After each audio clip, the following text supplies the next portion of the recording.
ರಾಜ್ಯಾದ್ಯಂತ ಮಾರಾಟವಾಗುತ್ತಿರುವ ಕಾಟನ್ ಕ್ಯಾಂಡಿಗಳಲ್ಲಿ ಕೃತಕ ಬಣ್ಣದ ಬೆರೆಸುವಿಕೆಯಿಂದ ಸಾರ್ವಜನಿಕರು ಗ್ರಾಹಕರು ಆರೋಗ್ಯದ ಮೇಲೆ ದುಷ್ಪರಿಣಾಮ ಬೀಳ್ತಾ ಇದೆ ಅಂತ ಸುಮಾರು ಕಂಪ್ಲೇಂಟ್ಸ್ ಬಂದಿದೆ. ಈಗ ಆಲ್ರೆಡಿ ರಾಜ್ಯಾದ್ಯಂತ ಎಲ್ಲ ಕಡೆ ಕಾಟನ್ ಕ್ಯಾಂಡಿ ಸ್ಯಾಂಪಲ್ಸ್ನ ತಗೊಂಡು ಲ್ಯಾಬ್ಗೆ ಕಳಿಸಿದಾಗ ಅದರಲ್ಲಿ ಮಾನವನಿಗೆ ಪೂರಕವಾಗದಿರೋಂಥ ಅಂಶಗಳನ್ನು ಅದರಲ್ಲಿ ಒಳಗೊಂಡಿರ್ತದೆ.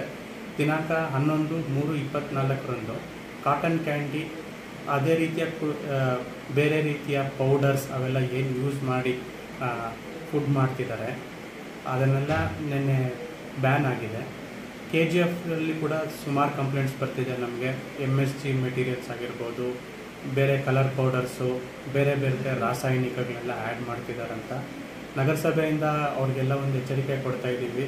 ಇವರು ಏನು ಈ ರೀತಿ ವ್ಯಾಪಾರ ಮಾಡ್ತಾ ಇದ್ದಾರೆ ಆ ಅವ್ರು ವ್ಯಾಪಾರ ಮಾಡಿಕೊಂಡು ಪಬ್ಲಿಕ್ಕಿಗೆ ತೊಂದರೆ ಮಾಡಿದ್ರೆ ನಗರಸಭೆಯವರು ಕಠಿಣವಾಗಿ ಅವ್ರ ಮೇಲೆ ನಾವು ಕ್ರಮ ಕೈಗೊಳ್ತೀವಿ. ಈ ಗೋಬಿ ಮಂಚೂರಿ ಆಗಿರ್ಬೋದು, ಇಡ್ಲಿ ಮೇಲೆ ಪೇಪರ್ ಕವರ್ಸ್ ಆಗಿರ್ಬೋವಂಥದ್ದು ಎಲ್ಲ ಪ್ಲಾಸ್ಟಿಕ್ ಯೂಸ್ ಮಾಡ್ತಿದ್ದಾರೆ. ನಾವು ನಿಯತ್ಕಾಲಿಕವಾಗಿ ರೈಡ್ ಮಾಡ್ತೀವಿ. ಅದೇ ರೀತಿಯಾಗಿ ಅವ್ರು ಸೀಸ್ ಮಾಡಿರೋ ಮೆಟೀರಿಯಲ್ ಜೊತೆಗೆ ಫೈನ್ ಕೂಡ ಹಾಕ್ತೀವಿ. ಗೋಬಿ ಮಂಚೂರಿ ಅಲ್ಲದೆ ನಾನ್ ವೆಜ್ಜಲ್ಲಿ ಕಬಾಬ್ ಆಗಿರಬಹುದು, ಏನು ಪೌಡರ್ ಮಿಶ್ರಣ ಮಾಡ್ತಾ ಇದ್ದಾರೆ ಅದು ಕೂಡ below human standards, below health standards ಅಂತ ನಾವು ಮನ್ಗಂಡಿದ್ದೀವಿ. ನಾವು ದಿಢೀರ್ನ ರೈಡ್ ಮಾಡಿ ಸ್ಯಾಂಪಲ್ಸ್ನ ನಾವು ಡಿಸ್ಟ್ರಿಕ್ಟ್ ಲ್ಯಾಬ್ ಕಳಿಸ್ತೀವಿ.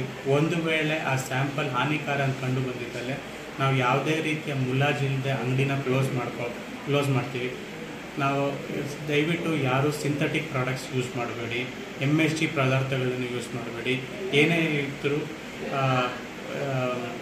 ಹೆಲ್ತಿ ಪ್ರಾಡಕ್ಟ್ಸ್ನ ಯೂಸ್ ಮಾಡಿ ಅಂತ ನಾನು ಈ ಮೂಲಕ ನಿಮಗೆ ಹೇಳ್ತಾ ಇದ್ದೀನಿ. ನಮಸ್ಕಾರ, ನಾನು ತಹಸೀಲ್ದಾರ್ KGF ತಾಲೂಕು. ಕರ್ನಾಟಕ ಸರ್ಕಾರ ರಾಜ್ಯಾದ್ಯಂತ ಮಾರಾಟ ಆಗ್ತಾ ಇರ್ತಕ್ಕಂಥ ಕಾಟನ್ ಕ್ಯಾಂಡಿಗಳಲ್ಲಿ ಕೃತಕ ಬಣ್ಣ ಬೆರೆಸುವಿಕೆಯಿಂದಾಗಿ ಸಾರ್ವಜನಿಕ ಮತ್ತು ಗ್ರಾಹಕರ ಆರೋಗ್ಯದ ಮೇಲೆ ದುಷ್ಪರಿಣಾಮ ಬೀರೋದ್ರಿಂದ ಕಾಟನ್ ಕ್ಯಾಂಡಿ ತಯಾರಿಕೆಯಲ್ಲಿ ಕೃತಕ ಬಣ್ಣಗಳನ್ನು ಬೆರೆಸೋದನ್ನು ನಿರ್ಬಂಧಿಸುವ ವಿಚಾರದಲ್ಲಿ ದಿನಾಂಕ 11/3/24 ಆದೇಶ ಹೊರಡಿಸಿ ಅಂತಹ ಕಾಟನ್ ಕ್ಯಾಂಡಿ ತಯಾರಿಕೆಯಲ್ಲಿ ನಿಗದಿತ ಪ್ರಮಾಣಕ್ಕಿಂತ ಹೆಚ್ಚಿನ ಪ್ರಮಾಣದಲ್ಲಿ ಉಪಯೋಗಿಸ್ತಕ್ಕಂಥ ಕೃತಕ ಬಣ್ಣಗಳನ್ನು food safety and standards act 2006 ಪ್ರಕಾರ ಅವಕಾಶ ಇಲ್ಲ ಅಂತ ಮಾಡಲಿಕ್ಕೆ ಅಂತಹ ಕೃತಕ ಬಣ್ಣಗಳನ್ನು ಬಳಸೋದನ್ನು ರೋಡ್ ಮೈನ್ B ಸೇರಿದಂತೆ ಉಪಯೋಗಿಸೋಕ್ಕೆ ಅವಕಾಶವೇ ಇಲ್ಲದೇ ಇರೋದ್ರಿಂದ ಅದನ್ನು ನಿರ್ಬಂಧಿಸಿ ಆದೇಶಿಸಲಾಗಿದೆ. ಇಂತಹ ಪ್ರಕರಣಗಳನ್ನು ಪತ್ತೆ ಹಚ್ಚಿ ಅವುಗಳನ್ನು ಸಂಬಂಧಪಟ್ಟ ಲ್ಯಾಬ್ಗೆ ಪರೀಕ್ಷೆಗಾಗಿ ಕಳುಹಿಸೋದಕ್ಕೆ ನಾವೀಗಾಗಲೇ ಸಂಬಂಧಪಟ್ಟ ಆಹಾರ ಇಲಾಖೆಗೆ ಸೂಚನೆಯನ್ನು ನೀಡಿರ್ತೇವೆ. ಮತ್ತು ಈ ಫುಡ್ ಸೇಫ್ಟಿ ಆ್ಯಂಡ್ ಸ್ಟ್ಯಾಂಡರ್ಡ್ಸ್ ಏನು ಆಪರೇಷನ್ಸು ಸಿಬ್ಬಂದಿ ಇರ್ತಾರೆ, ಅವರು ಅನಿರೀಕ್ಷಿತ ತಪಾಸಣೆಗೆ ಬಂದಾಗ ನಮ್ಮ ಇಲಾಖೆಯ ವತಿಯಿಂದ ಮತ್ತು CMC ವತಿಯಿಂದ ಉಭಯ ಪ್ರಾಧಿಕಾರಗಳಿಂದ ಸಹ ಅವರಿಗೆ ಸಹಕಾರ ಕೊಟ್ಟು ಇದನ್ನು ನಿರ್ಬಂಧಿಸುವ ತಡೆಗಟ್ಟುವ ನಿಟ್ಟಿನಲ್ಲಿ ಕ್ರಮ ವಹಿಸ್ತೀವಿ ಅನ್ನೋ ಮಾತನ್ನು ಈ ಸಂದರ್ಭದಲ್ಲಿ ನಾನು ಹೇಳಕ್ಕೆ ಇಚ್ಛೆಪಡ್ತೇನೆ. ಈ ಸಂಬಂಧ ಈ ಒಂದು ಕೃತಕ ಬಣ್ಣ ಬೆರೆಸಿ ಕಾಟನ್ ಕ್ಯಾಂಡಿ ಮತ್ತು ಗೋಬಿ ಮಂಚೂರಿಯನ್ನು ಏನು ಬಳಸ್ತಾ ಇದ್ದಾರೆ ಸಾರ್ವಜನಿಕರು ದಯಮಾಡಿ ಇದನ್ನು ಯಾರು ಉಪಯೋಗಿಸಬಾರ್ದು. ಈಗಾಗಲೇ ಅನೇಕ ಪ್ರಕರಣಗಳು ಪಾಸಿಟಿವ್ ಆಗಿದೆ ಅಂತ ನಮಗೆ ಆರೋಗ್ಯ ಇಲಾಖೆಯಿಂದ ತಿಳಿದು ಬಂದಿದೆ.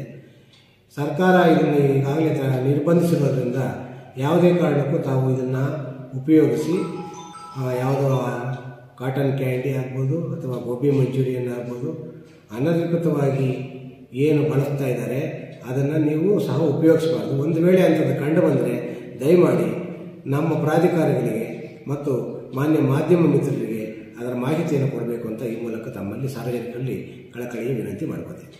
ನಮಸ್ಕಾರ. ನಿನ್ನೆ ಅಷ್ಟೇ ಆರೋಗ್ಯ ಸಚಿವರು ತಿಳಿಸಿರುವ ವಿಷಯ ಅಂದರೆ ಆಹಾರಕ್ಕೆ ಕಲರ್ ಸೇರಿಸಿರುವಂಥ ಯಾವುದೇ ಪದಾರ್ಥನ ಸೇವನೆ ಮಾಡಬಾರ್ದು. ಈ ಆರೋಗ್ಯಕ್ಕೆ ಕಲರ್ ಹಾಕಿರೋದನ್ನು ಸೇವನೆ ಮಾಡೋದ್ರಿಂದ ಕ್ಯಾನ್ಸರ್ ಕಾಯಿಲೆ ಬರುವಂಥ ಚಾನ್ಸಸ್ ಜಾಸ್ತಿ ಇರುತ್ತೆ. ಹಾಗಾಗಿ ಇದನ್ನೆಲ್ಲ ತಡೆಗಟ್ಟಬೇಕು. ಈಗಾಗಲೇ ನಮಗೆ 2 ಸ್ಯಾಂಪಲ್ ಟೆಸ್ಟ್ ಆಗಿದೆ, ನಮ್ಗೆ ರಿಪೋರ್ಟ್ ಬರೋದಿದೆ.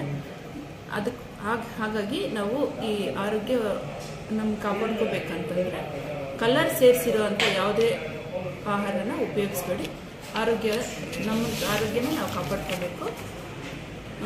ಅದರಲ್ಲಿ ಗೋಬಿ ಮಂಚೂರಿಗೆ ಮತ್ತು ಕಾಟನ್ ಕ್ಯಾಂಡಿಗೆ ಕಲರ್ ಹಾಕಿರೋ ಅಂಥದ್ದು ನಿನ್ನೆ ನ್ಯೂಸಲ್ಲಿ ಬಂದಿದೆ, ಸಚಿವರು ತಿಳಿಸಿದ್ದಾರೆ. ಇದನ್ನು ಆದಷ್ಟು ಅವಾಯ್ಡ್ ಮಾಡಿ. ಶುಗರ್ ಕ್ಯಾಂಡಿಗೆ, ಗೋಬಿ ಮಂಚೂರಿಗೆ ಮತ್ತು ಕಬಾಬ್ಗೆ ಕಲರ್ ಯೂಸ್ ಮಾಡ್ತಾ ಇದ್ದಾರೆ. ಅದನ್ನು ಯೂಸ್ ಮಾಡಬಾರ್ದು. ಯೂಸ್ ಮಾಡೋದ್ರಿಂದ ಕ್ಯಾನ್ಸರ್ ಬರೋಂಥ ಚಾನ್ಸಸ್ ಇರುತ್ತೆ. ಸೊ ಆದಷ್ಟು ತಡೆಗಟ್ಟಬೇಕು.